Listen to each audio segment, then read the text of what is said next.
অসুস্থ। একটু কারোর বাড়ি যদি একটু বারান্দায় বা উঠোনে যদি জায়গা দেয়, গেটের সামনে একটু জায়গাটা দেয়, কী অসুবিধা একটুখানি কিছু পেতে দিলে বলুন। ওর এখনও সেই আমি ওষুধ দিয়ে গেছি 2 দিন 3 দিন, একজনকে দিয়ে গেছিলাম ওষুধ, এই কুকুরটার কথাই বলেছিলাম। একে ওষুধ দিয়ে গেছিলাম, খাওয়াইনি, আমি যেটা খাইয়ে দিয়ে গেছে সেটাই। এই পাড়ায় আমার অত দূর থেকে এসে এসে কি চিকিৎসা করা সম্ভব হয়? তাও 3টে কুকুরকে চিকিৎসা করেছি আমি। 3টে কুকুরকে করতে গিয়ে না আসল কথা, যতগুলো মেয়ে কুকুর ছিল 3টে কুকুর মারা গেছে, 3টেই মেয়ে। একটা তো ক্যান্সার হয়েছিল, ঠিক করে দিয়েছিলাম, তার আবার প্রেগনেন্সি হয়ে তার বাচ্চা হয়ে মারা গেল। মা বাচ্চা সব শুধু রোগে মারা গেল। আর একজনেরও বাচ্চা হলো, তাকেও চিকিৎসা করছিলাম, তারও বাচ্চা হয়েছে 7খানা না 6টা। তাকে কত ডক্টর ফক্টর নিয়েছে, কত চিকিৎসা করে তাকে বাঁচানোর চেষ্টা করলাম। ওই প্রত্যেকদিন এসে খাওয়াতাম, স্যালাইন ইনজেকশন সব কিছু করতাম, আগা মোতা সব কিছু করাতাম, সেও মারা গেল। আরও একটা কুকুর, সেও তো ক্যান্সার ছিল, দেখেছিলেন। ওই ইঞ্জেকশন দিতাম, দিতে দিতে দিতে দিতে পাড়ার লোক এমন কথা বললো, দূর আমি হাল ছেড়ে দিলাম। সেই কুকুরটাও কোথায় গিয়ে মারা গেল। আর এইটার অবস্থা কি হয়েছে দেখেছেন? একে চেনা যাচ্ছে? রাজা এখন তো এটা রাজার চেয়ারা কে ছিল? এই কুকুর, এই যে চেয়ারা রয়েছে এই 3 ডবল, চকচক চকচক করতে এত সুন্দর ছিল। আর আজকে দেখেন, আমি একটু নেই তো তাদের জীবনটা চলে যাওয়া, মানে জীবনটার অবস্থা খারাপ। যতবার আসি আমি কী করি, ওষুধ খাই দিয়ে যাই, পেটিগিরি খাই দিয়ে যাই, কারণ সবসময় তো অত দূর থেকে খাবার নিয়ে আসা সম্ভব না। ও যখন পারি তখন খাবার নিয়ে আসি। 2টো কুকুর ছিল, তখন একসঙ্গে মাংস ভাত নিয়ে আসতাম, খাই দিয়ে যেতাম। আর এরা আবার আমাদের ঘরের কুকুরের খাবার খায় না। এরা হচ্ছে তোমার তেল ঝাল মশলা খায়, তেল ঝাল সব খায়। আবার কুকুরগুলোর মাংস আছে, কিন্তু এদের মাংস সিদ্ধ খেতে চায় না। এই জন্য আমি এতে আনতে পারি, এই জন্য এই বাড়িতে পেটিগিরি রাখা আছে, এর জন্য পেটিগিরি দিলাম, খেয়ে নিল। খেয়ে এখানে পাতা রয়েছে 2টো, একটা নাইটি আর একটা হচ্ছে আমার হাজব্যান্ডের প্যান্ট দিয়েছি, এই বসে আছে এখানে। আমাকে দেখার পরে যতই ভালো মন্দ খাবার দিই, আমাকে দেখলে আর ওখানে থাকে না, চলে আসলো।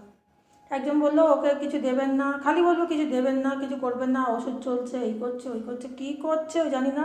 এতদিনে কমে না, হতে পারে? আপনি বলুন। তার মধ্যে আমার ঠান্ডা লেগেছে, আমি ভালো করে কথা বলতে না, কথা বলছি কিন্তু খুব কষ্ট হচ্ছে গলায়। তার মধ্যে কাঁচা ধোয়া করেছি, কিছু জামা কাপড় ধোয়াধুয়ি করছি, না করলে নয়। পুজোর মানে জামা কাপড় সব, মানে কি বলবো, জামা কাপড় ছোঁয়া, মানে সরি, জামা কাপড় সব তুলে, মানে ছাদ থেকে তুলে রেখে দিই, তবে এখন চলে এসেছি। আমার মানে গলাটা এত ব্যথা যে কথা বলতে গেলে আটকে যাচ্ছে আমার। এই বাড়িতে এসেছিলাম কলের, এই টাইম কলের, মানে আমার কিছু কাজ আছে, এসেছিলাম। তারপর পুজো হবে কদিন পরে, কালী পুজো, সেই সব প্যান্ডেল হবে, সব জিনিসপত্র, ঠাকুরের গয়না পায়না এগুলো করার জন্য আমাকে তো বেরোতেই হবে। তাই এসেছিলাম, আসার পরে দেখছি এরও শরীরটা ঠিকই হয়নি এখনও পর্যন্ত। সর্দি এখনও বুকের মধ্যে সেই সর্দি জমে রয়েছে। এখন তো বললো ওষুধ খাওয়াতে, না আমি সব ওষুধ নিয়েও আসিনি, তো ওরা বললো ওষুধ নাকি খাওয়াচ্ছে, দেখি কী ওষুধ খাওয়াচ্ছে, দেখা যাক যে কী ইমপ্রুভ হয়। সবসময় আমি যদি দায়িত্ব নিই না, তাহলে কেউ নেবে না, আমি দেখতে পেলাম। সবসময় তো অত দূর থেকে আসা সম্ভব না।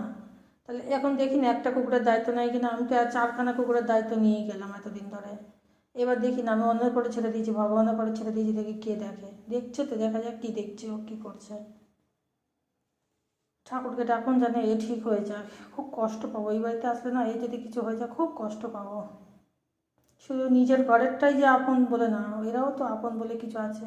এ খুব ভালোবাসে আমাকে, খুব নির্ভরশীল আমার প্রতি ওর। কিন্তু ভগবান যেন, আমি ঠাকুরের কাছে বলে রেখে জানি, একে যদি কিছু করো তো তোমার প্রতি ভক্তি আমার চলে যাবে। যে ভক্তি করে তোমাকে আমি মনে করে পুজো করি, মুখ কাছে মনে করে পুজো করি, মন ভরে পুজো করি, সে মন থেকে যদি না থাকে তাহলে পুজোর কী মানে হয়? ঠাকুরকে তো বলে রেখেছে, এখন জানি না ঠাকুরের কী কী দেখি। আপনারাও চান যেন এই যেন ভালো থাকেন, আপনারা আশীর্বাদ করুন যেন এই ভালো হয়ে যাক, সুস্থ হয়ে জীবন পাক। এই পাড়ায় যতগুলো কুকুর ছিল সব মারা গেছে, আর এই একজন আছে। Bye bye, tata. আমিও চলে যাবো ওই বাড়িতে এক্ষুনি। আমারও তো কুকুরগুলো ঘরে রয়েছে, যাই, চলে যাই আমি এখনই, টাটা, বাই বাই।